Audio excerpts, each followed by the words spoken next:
Мына сажалканын үрөнү туугандар мына жерге коюлган туурабы?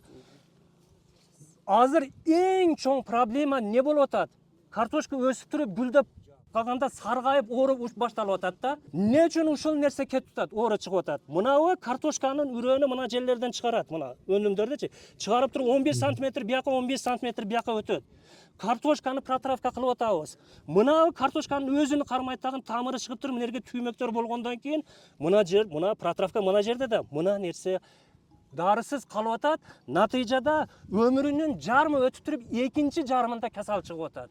Ушул сөз мына протравкада болуп атат туугандар. Протравка мына жака качтыбы, бул жака өттүбү? Азыркы мына биздин сажалкаларда мен айтайын дегеним, топурак мынаны дарылап таштабай атат да. Жаңы мен айтып аткан модернизированный сажалкалар мынанын 15 сантиметрин бияка, 15 сантиметр бияка куйганда бул дагы кеңейет. Мына көрүп атасызбы, мына аймакты бүт мына жерди обеззараживать, дезинфекция кылып кетет.